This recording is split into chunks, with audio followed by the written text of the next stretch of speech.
നമസ്കാരം, ഞാൻ രവീന്ദ്രൻ ആശാൻ.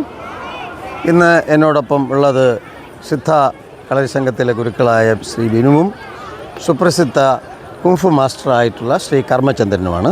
നിങ്ങളെ പരിചയപ്പെടുത്താൻ പോകുന്നത് ഈ സർപ്പപ്പോള എന്ന് പറയുന്ന ഔഷധ സസ്യത്തെയാണ്. സർപ്പപ്പോള ഇത് നമ്മുടെ വീട്ടിൽ ഇപ്പോൾ അലങ്കാര ചെടിയായി വ്യാപകമായി നട്ടു വളർത്തുന്ന ചെടിയാണ്. ഇതിൻ്റെ ഇല വാട്ടിപ്പിഴിഞ്ഞ് ആ നീര് ചെവിയിൽ ഒഴിച്ചു കഴിഞ്ഞാൽ വളരെ പെട്ടെന്ന് തന്നെ ചെവി വേദനയും ചെവി പഴുപ്പും മാറിപ്പോകുന്നതാണ്. പഴുപ്പ് നിശേഷം മാറും. ചെവി വേദനയും ചെവി പഴുപ്പും നിശേഷം മാറും.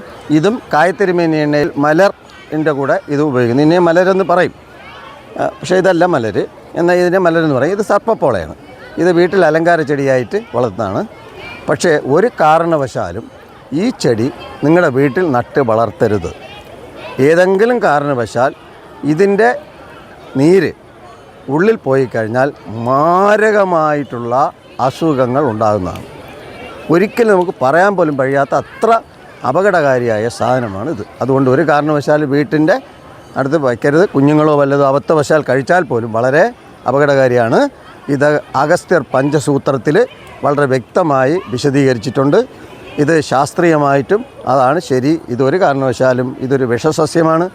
ഇതിൻ്റെ നീരിൽ ഭീകരമായിട്ടുള്ള വിഷം അടങ്ങിയിട്ടുണ്ട്. അതുകൊണ്ട് ഒരു കാരണവശാലും നിങ്ങളാരും ഇത് വീട്ടിൽ ചുറ്റും നട്ടു വളർത്തരുത്. ഇത് വളരെ അകലേക്ക് നട്ടു വളർത്തുക. ഇതിൻ്റെ ഔഷധം ഉപയോഗിക്കത്തക്ക രീതിയിൽ മാത്രം ഉപയോഗിക്കുക. ഒരു കാരണവശാലും ഉള്ളിൽ പോകാൻ പാടില്ല.